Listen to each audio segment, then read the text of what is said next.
My parents kicked me out because of my sister's pregnancy. Now, they're reaching out a year later to mend things. But I've moved on. My parents kicked me out of my house almost a year ago, just a few weeks after I turned 18. That wasn't even the worst part. It happened during finals week in high school, and I had nowhere to go. Fortunately, I have good friends.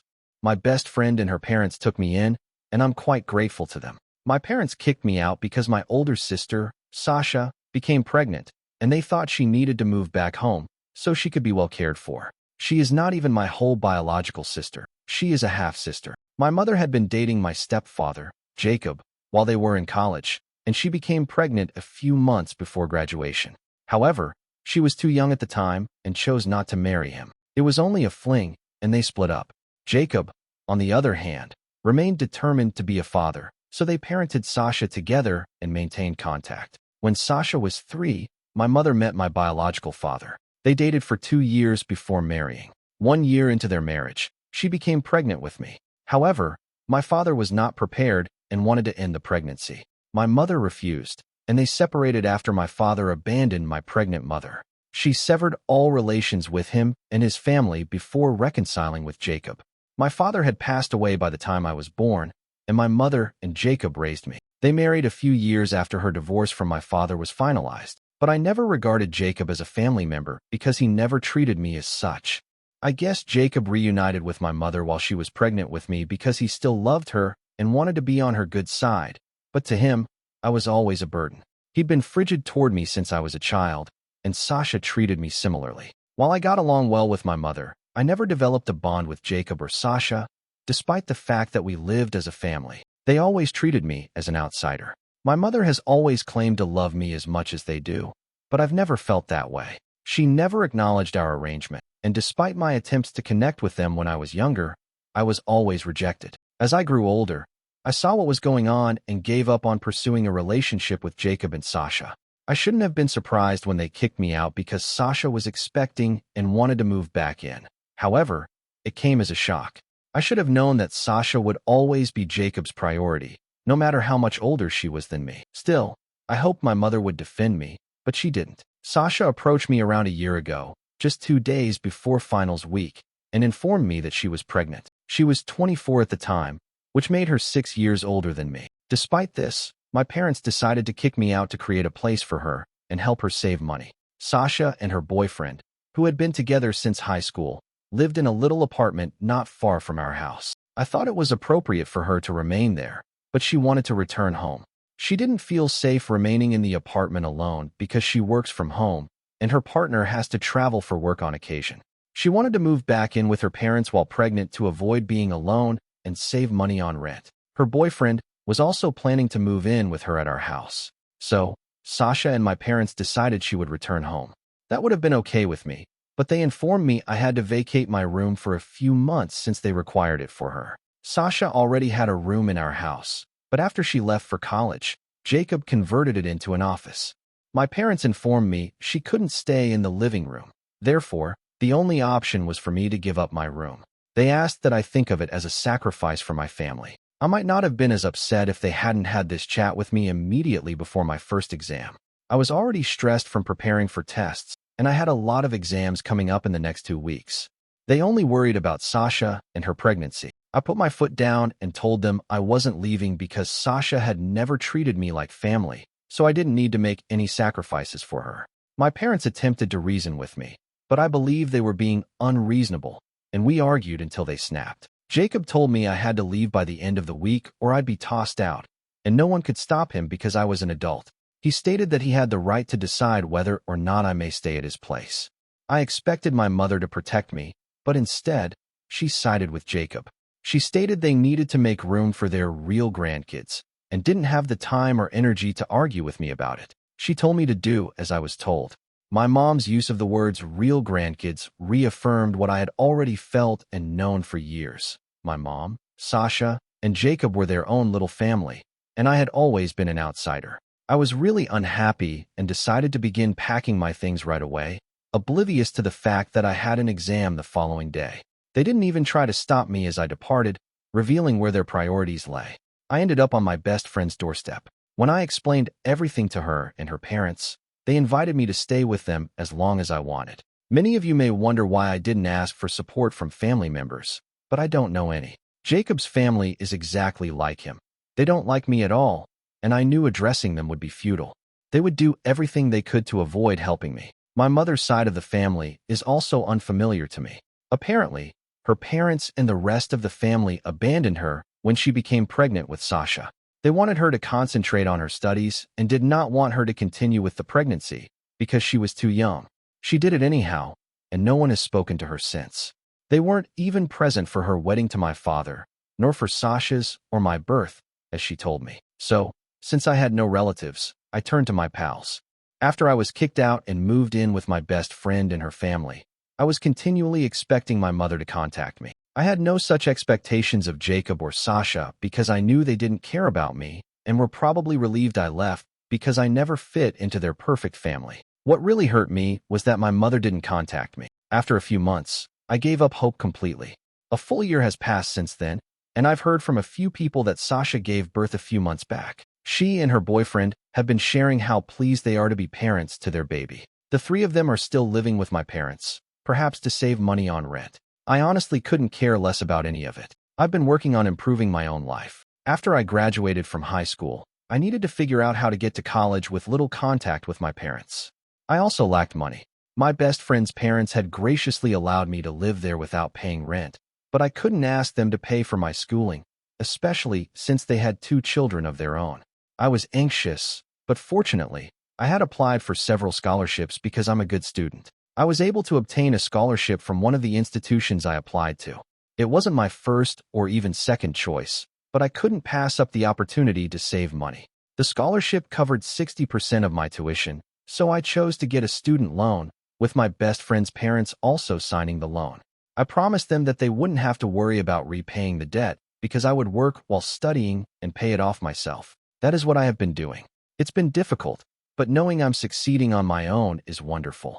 I hadn't heard from my family in a year, and I wasn't expecting them to seek me out. Surprisingly, approximately a week ago, my mother emailed me and asked me to come home for the weekend. She claimed she missed me, as did Jacob and Sasha, and they wanted to reconcile with me. She stated they were aware they had treated me unfairly. In the email, my mother was unusually charming, faking sincerity. Call it gut instinct.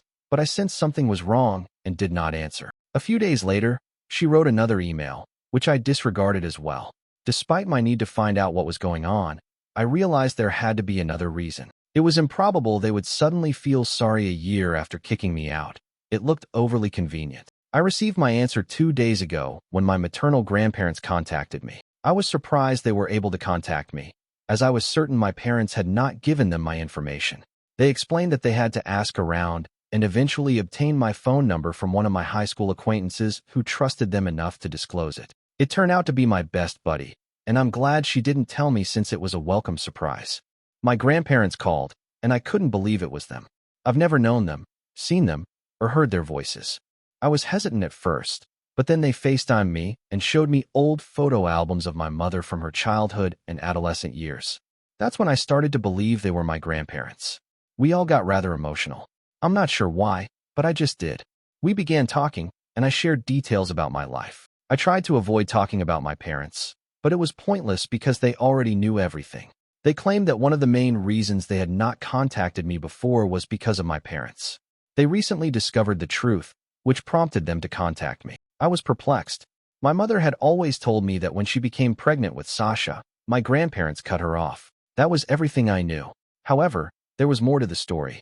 My grandparents emphasized that they were not opposed to my mother having Sasha. Rather, they opposed her connection with Jacob. My mother had lied about her parents to safeguard Jacob's reputation.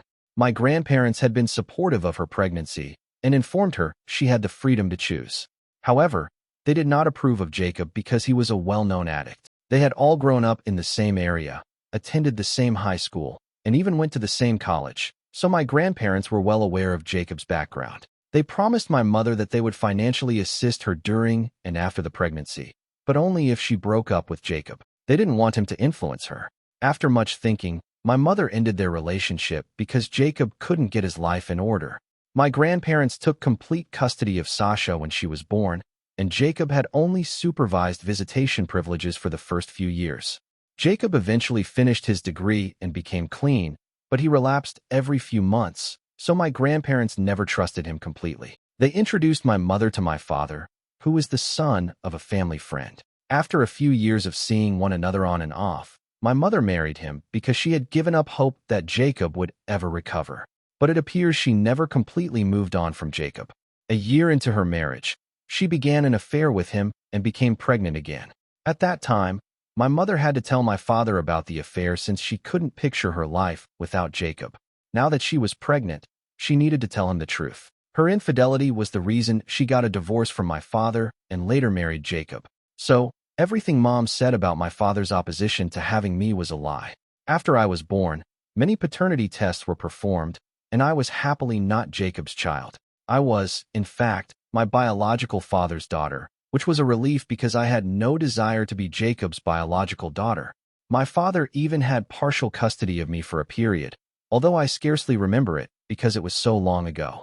Unfortunately, my biological father died in a vehicle accident when I was 7 months old, allowing my mother to lie to me for the remainder of my life. My father's side of the family refused to have anything to do with me after his death, which was convenient for my mother.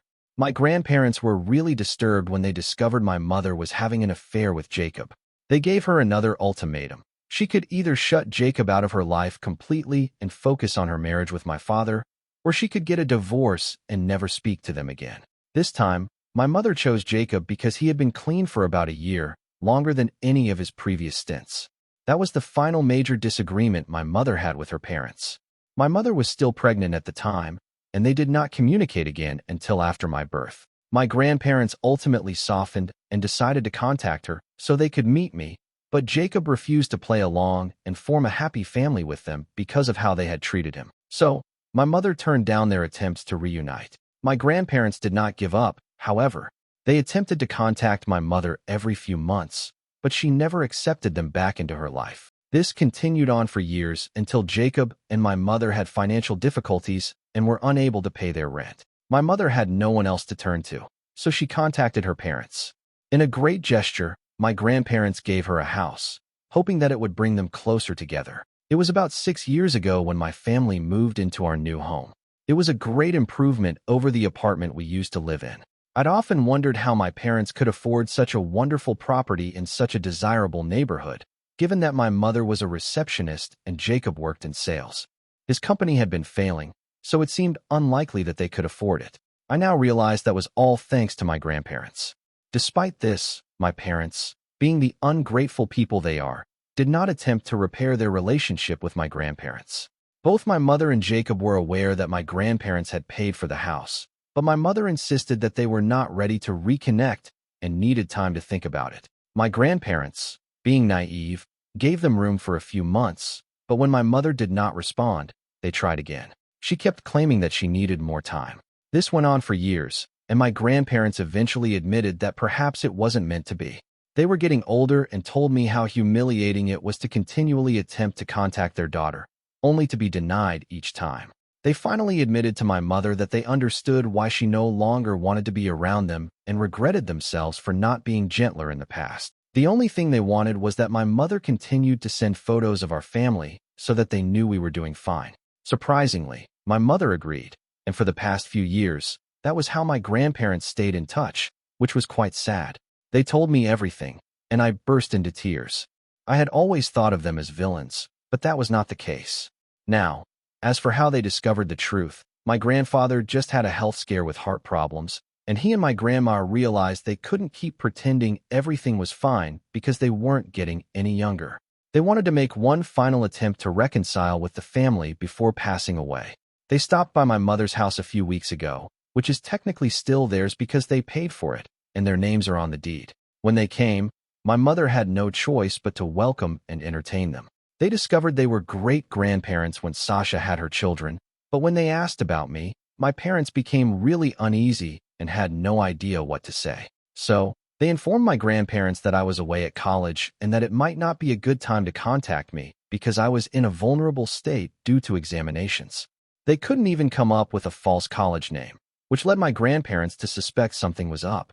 They had a gut feeling that my parents had made a mistake, so they left the house to speak with our neighbors. That is how they discovered that I had not been living with my parents for the past year after being kicked out. The neighbors didn't know why, but their son, who went to school with me, informed my grandparents that I had been staying with my best friend's family for a while, and they could know more.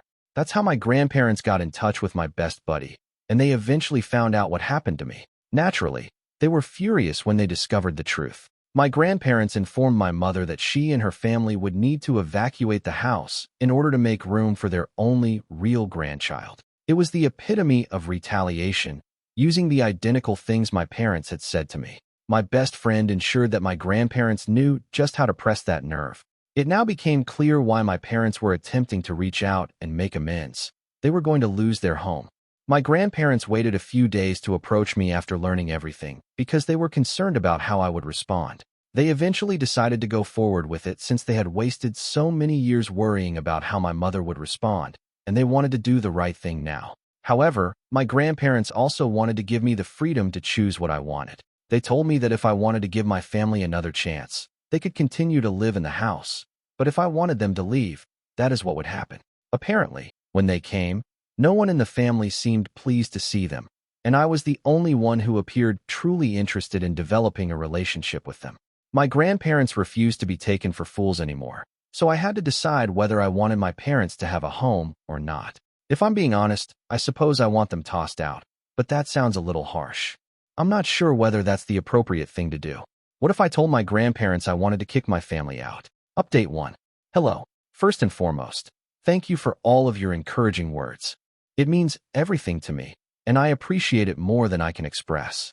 Regarding my decision, I've concluded that I do want my family to leave that house. I told my grandparents a few days ago, and now they're evicting my family. Of course, there's a lot of legal stuff involved, which my grandparents say I don't need to worry about. My parents have also been emotionally manipulative, particularly Sasha, but my grandparents are impervious to it. After speaking with me, they learned about all the falsehoods my mother had been spreading and how she had poisoned their grandchildren against them. They have no more sympathy for my parents. To be honest, Sasha and her partner are working grown-ups, so I'm confident they'll find something out, just like millions of others. The same applies for my parents. I don't feel guilty about any of it. After all, they didn't feel horrible about kicking me out, knowing I was just 18 and still in school. Despite this, I was able to perform well academically, even though it occurred just before my exams. I urged my grandparents not to worry about my college tuition, but they insisted on handling the student loan I had taken out. They also apologized for not being present for me sooner. We have a lot to talk about and make up for, but everything is going great right now. Update 2. Hello. My grandparents began evicting my family a few weeks back, and they have till the end of next month to depart. My mother is not pleased about it. She felt compelled to inform me, writing an email a few weeks ago in an attempt to regain my trust and mend things, most likely so her parents wouldn't kick her out. The email was quite different from the one I had received before. This one was full of swear words, saying she wished she hadn't given birth to me. She even said she wishes I had been in the vehicle accident with my father, so we might both have died. So, that's my mom for you. But it no longer bothers me since, to me, she is not family. If I'm being honest, my only family now consists of my grandparents, my best friend, her parents, and a few relatives whom my grandparents are introducing me to. My mother broke them off long ago since she didn't want anything to do with her family. It's an unusual scenario, but I'm adjusting. Update 3. Hello. The holidays have just begun, and I'm back home in my old house. It feels strange to be here, but my grandparents have been living in the house since my family departed, and they've done an excellent job of renovating it. Even my room seems like home again. We'll be throwing a Thanksgiving dinner shortly, and we've invited some family members, my best friend, and her parents. I feel like my life is finally getting back on track. I'm very happy, and I wish I could stay this way forever.